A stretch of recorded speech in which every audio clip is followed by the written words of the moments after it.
Hey guys, welcome to football দুনিয়া। তো ভিডিওতে সবাইকে স্বাগত। তো এই ভিডিওতে বেশ কয়েকটা ইম্পর্টেন্ট ট্রান্সফার আপডেট তোমাদের সঙ্গে শেয়ার করব। তো প্রতি বছরের মতো এই বছরও ইস্ট বেঙ্গলকে নিয়ে বেশ কিছু ট্রান্সফার রুমার অলরেডি স্প্রেড করতে শুরু করে দিয়েছে। তো তার মধ্যে কোনগুলো কারেক্ট আর কোনগুলো একদম হাওয়ায় ভাসিয়ে দেওয়া রুমার, সেই নিয়েই কথা বলবো এই ভিডিওতে।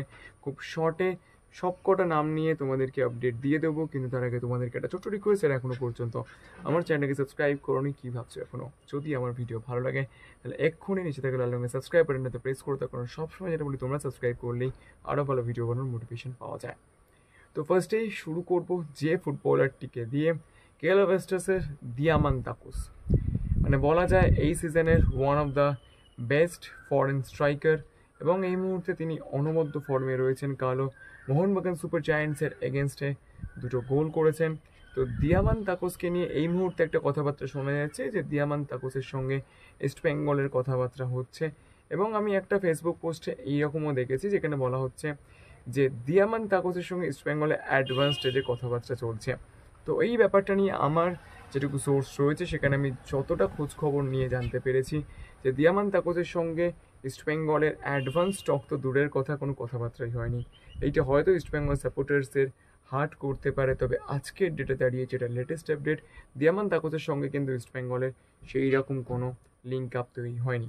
অন্যদিকে দেবজিৎ মজুমদার, প্রাক্তন মোহনবাগান এবং ইস্টবেঙ্গলের গোলকিপার, তার সঙ্গেও কিন্তু ইস্টবেঙ্গলের একটা লিঙ্ক আপ করার চেষ্টা চলছে, কিন্তু এইটাও ঠিক নয়, দেবজিৎ মজুমদারের সঙ্গেও কিন্তু ইস্টবেঙ্গল আপাতত কোনো যোগাযোগ করেনি। তবে দেবজিৎ মজুমদারের সঙ্গে কন্ট্যাক্ট না করলেও কিন্তু চেন্নাইন এফসির আরেকজন গোলকিপার শমিক মিত্র, যিনি চেন্নাইন এফসির থার্ড চয়েস কিপার, তার সঙ্গে কিন্তু ইস্টবেঙ্গল কথাবার্তা বলেছে, এবং তার সঙ্গে কিন্তু কথাবার্তা অনেক দূর এগিয়েছে। তো ইস্টবেঙ্গল কিন্তু কমলজিৎ সিংকে হয়তো এই সিজনের পরে রিলিজ করে দেবে। অন্যদিকে প্রভসুকান সিং গিলের ওপর কিন্তু ইস্টবেঙ্গল ম্যানেজমেন্ট অনেকটাই ভরসা হারিয়ে ফেলেছে। লাস্ট কয়েকটা ম্যাচে প্রভসুকান সিং গিলের যে পারফরমেন্স ছিল, তার রেসপেক্টে বলা যায় সেটা কিন্তু একেবারেই সাবস্ট্যান্ডার্ড পারফরমেন্স, মানে আইএসএলের নিরিখে সেইটাকে কিন্তু খুব ভালো বলা যাবে না। তবে সুপার কাপে এবং ডুরান্ড কাপে প্রভসুকান সিং গিলের পারফরমেন্স যথেষ্ট ভালো ছিল।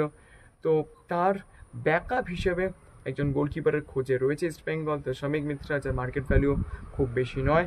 তো দেবজিৎ মজুমদার নয়, চেন্নাইন এফসির শমিক মিত্রের সঙ্গে ইস্টবেঙ্গল কথাবার্তা বলছে, এইটুকু আমি তোমাদেরকে গ্যারেন্টি দিয়ে বলতে পারি, এবং এই ডিলটা কিন্তু হতে পারে, এইরকম পসিবিলিটি কিন্তু এই মুহূর্তে তৈরি হয়েছে। তো চলো, যে যে নামগুলো নিয়ে এই মুহূর্তে ভালো রকম রিউমার্স শোনা যাচ্ছে, তো সেইগুলো নিয়ে তোমাদেরকে ডিসকাস করে দিলাম। যদি ভিডিওটা ভালো লাগে তাহলে প্লিজ লাইক করে দিও, আর মনে করে আমার চ্যানেলকে সাবস্ক্রাইব করতে ভুলো না। তো চলো, এখন আমাদের এই পর্যন্ত দেখা হচ্ছে পরের ভিডিওতে।